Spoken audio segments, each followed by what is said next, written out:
No, the Beyond.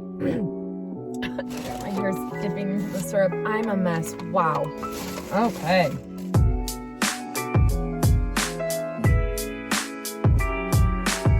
All right, so today I'm doing another mukbang. I still don't know how to say it. I did one of these last year. It's not your traditional mukbang bang where there's a crap ton of food, no talking, and all sound effects. It's just not my style. So I'm still gonna consume a lot more food than I normally would in a single sitting, but talk about something like today's topic, going plant-based. I'm your ultimate carnivore, but it's been on my mind. I've been considering it this latter part of quarantine. Thought I could talk about 5 reasons why I never wanted to go plant-based and 5 reasons why now I do. Vegan's just like hardcore, no animal products. Plant-based just has like a positive connotation to it, where vegan might stress some people out. I don't want to stress anyone out as well as myself. So I thought it would be fitting for this mukbang to go drive through fast food chains and order vegan options. I went to 3 places: Dunkin Donuts, Taco Bell, and Burger King. I haven't driven through a fast food drive-through in a long time.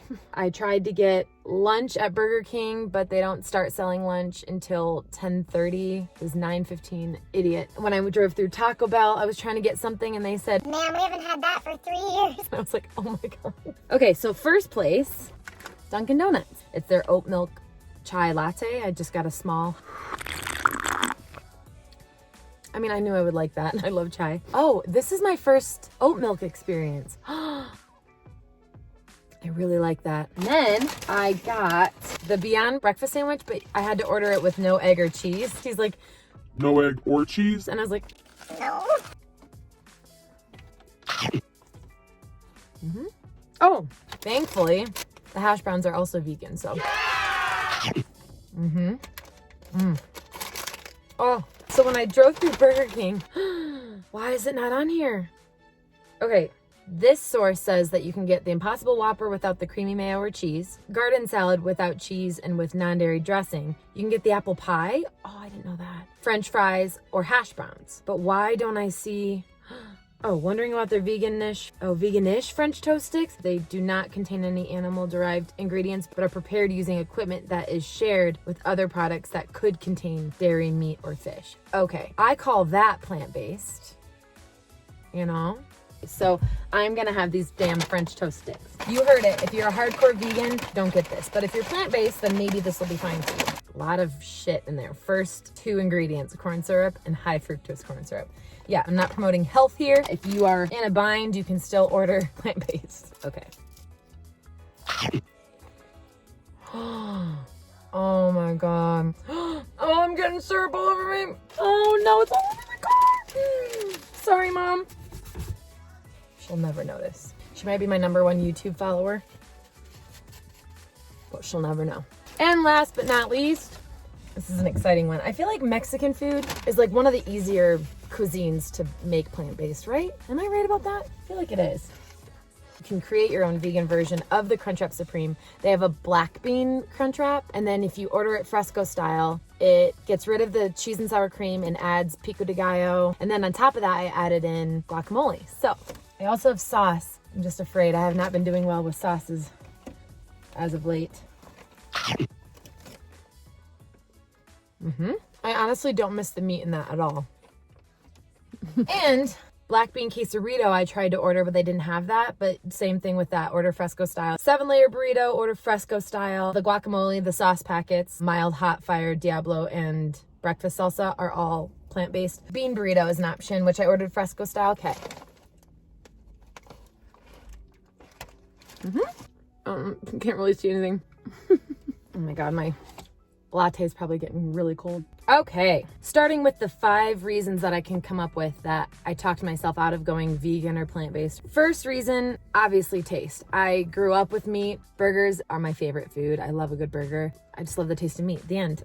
#2, and I'm embarrassed to admit this, but the stereotype with being a vegan or a vegetarian. The movie How to Lose a Guy in 10 Days, he puts together this amazing dinner. I don't remember what meat he makes. Some beautiful tray of meat and puts a glaze on it, and he's so proud of himself. Kate Hudson's character is trying to come up with reasons to get rid of this guy. She starts crying and she's like, You're beautiful. This is all beautiful. And then she just starts sobbing. She goes, I just wish I ate meat. I think about that scene all the time because when I think of a girl that's attractive, I think of someone who can go to a ball game and have a hot dog and a beer. Who's not like... Sorry, is there cheese in the salad? Third reason, I'm a very routine person. And when it comes to breaking a habit or routine that I've already made up for myself, it's very hard for me. Still have the mindset that you have to have meat in every meal. Breaking that mindset would be hard for anyone. Reason number 4, as a dancer, you just want to look your fittest, look your best. It felt like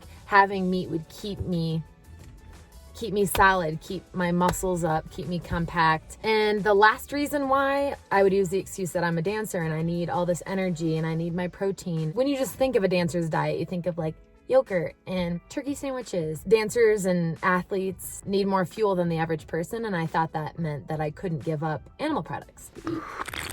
I think these are the winner, these French toast sticks. All right, so 5 reasons why I'm really considering going plant-based. First one being that I am an animal lover. I always have been, but it's never bothered me eating meat. This is actually probably the number 1 reason why a lot of people go vegan or plant-based. Animals are intellectual, emotional beings like us who have the right to freedom. Problems with habitat destruction and species extinction. Reason number 2, just like my love for animals, my love for the environment this quarantine has grown so much. I've always appreciated these 2 things before, but never to the point where I felt like I needed to make a change, especially with this election and Trump wanting to bring coal back. I started just doing a little bit more research and I found out a lot of damage that animal agriculture has on this earth. It's the largest contributor to greenhouse gas emissions. We use almost half of Earth's land for these animals that we're eventually eating. Apparently it takes thousands of gallons to produce 1 pound of beef. Oceans could possibly be fishless by 2048. When I eat all the meat that I eat and I see those articles that say what we're doing to the planet, I feel so guilty. A little goes a long way. I think even if everyone on the planet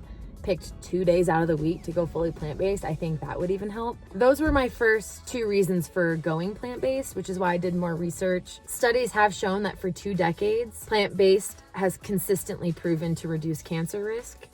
That's enough for me. Strengthens your immune system, not just cancer, it's reduced heart disease, stroke, diabetes, and like other mental health illnesses. Healthy skin, plants have essential antioxidants and nutrients that meat cannot provide. I ended up watching The Game Changers, which is a documentary on Netflix. Friends of mine reached out and said that it was bullshit. It's not that the research is false, but it's slanted, even with the conflicting sources. I use my common sense and my experience. So for me, being the only species on the planet that drinks from the udder of another species, we might be doing something wrong. Also, you're meant to have milk to help you grow, and then you stop drinking milk. And we're the only species that past a certain age, we keep drinking milk. Even if we drink human milk, we should have stopped a long time ago. I also use my experience. Honestly, the only way to see if my health improves is to actually try it. So there's a scene in The Game Changers where they take 3 athletes, I think they're football players, and when they eat meat, their blood was like super cloudy, and when they had a plant-based meal, their blood was super crystal clear. Just seeing something like that was also enough for me. My 4th reason, back to The Game Changers, they show all these Olympians that were at their best physical state, weightlifters, bodybuilders. The documentary actually focuses on athletes, which is great for me, at least, because I'm a dancer. You know, just seeing them at their best physical state or seeing how passionate they are about a plant-based diet. It's really hard to watch that documentary and go, eh. Number 5. True or false? Plant-based diets are